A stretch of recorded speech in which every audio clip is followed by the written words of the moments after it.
Sex trafficking. Are you familiar with that word? It is a heavy, avoided, and frightening topic that most people are too gingerly afraid to learn more about. Sex trafficking, defined by Google, is a variety of trafficking and of human trafficking. It almost always involves the forced prostitution of women, although it does fall upon men as well, often children. Sex trafficking is a growing scourge of humanity, and its watchdog, the law.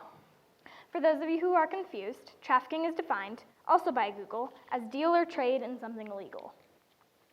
If I put the puzzle pieces together on that, this would mean that sex trafficking is the forced prostitution of women, men, children, and girls, and boys, who are forced to sleep with whomever they are sold to. It is a heavy, avoided, it is disgusting, vapid, and depressing to hear about, but it has to be dealt with so that this disgusting, menacing, and growing thing of humanity may stop, and lives be saved. The average age of people trafficked is 9 to 19. Some are even sold by their own family members. One incident like this happened in Canada. A girl who was introduced to the horrid world of trafficking at the very young age of 10. She never went to school. At age 21, 11 years later, a woman in Colorado sent she was a victim and gave her a card with her number on it. The girl found the courage to call the number and is now attending college in Colorado Springs and is married. She works with human trafficking awareness in Southern Colorado today and works with human trafficking survivors in Southern Colorado. If it wasn't for that woman, her life may have been cleanly demeaned to a sex slave. Sex trafficking stories without happy endings happen to the majority. Happy endings are rare for victims. Most people don't consider this since the happy endings get the most publicity, thankfully because of surviving victims wanting to spread awareness and to prevent the unhappy endings.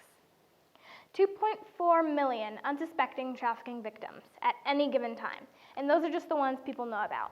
Hidden, tucked away, screams of help. Unsuspecting children, girls, boys, women, men. We are all unsuspecting in general, 24/7, no matter how hard we try not to be. My name is Stella Birrenkott, and I am talking to you. I'm not here to give you a report of facts. I'm not going to do that, and I'm not going to make you feel sorry for this cause and clichely tell you to make a change.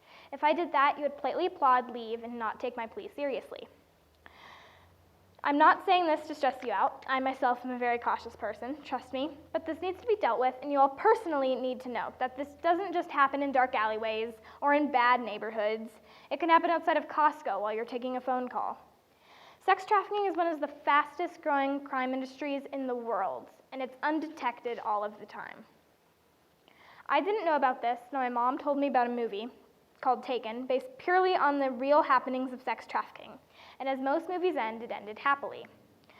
The character's father was an ex-CIA agent who saved the beloved daughter who was about to be sold away to a wealthy older man.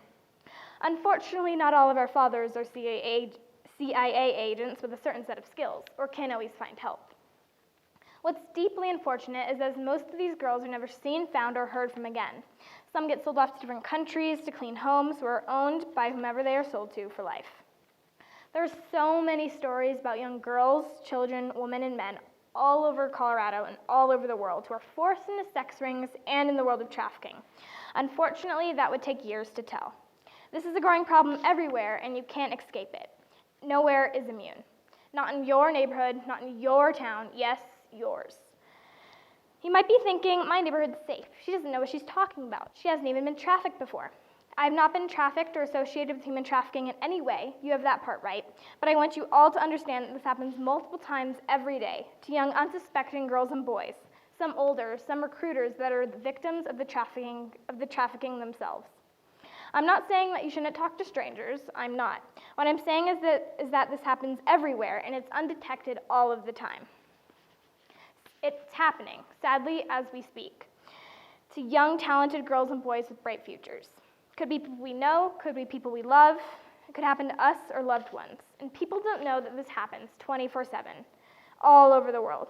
I didn't know about it until my mom told me about the movie. If you weren't as informed about this topic or possibly didn't know about it before, now you know and can spread awareness in your very own way. Trust me, there is. Think about the story I told you before. The victim was saved because the woman offered to help. If the woman never existed, the girl would still be a victim, would have never gone to college, and would never have met the love of her life, and never had a chance to live, to truly live. For some of us, it's difficult to bring this topic up, but think about this. What if we lived in a world where it doesn't happen as much as it does? You may think that this would never affect you, but what happens when it does? Sex trafficking isn't known as much as it should be. And maybe sex trafficking could decrease in the next century, and decrease a little bit more in the next, and the centuries following that. And maybe, just maybe, in a couple of 100 years, sex trafficking won't exist anymore. Wouldn't that be amazing? Thank you.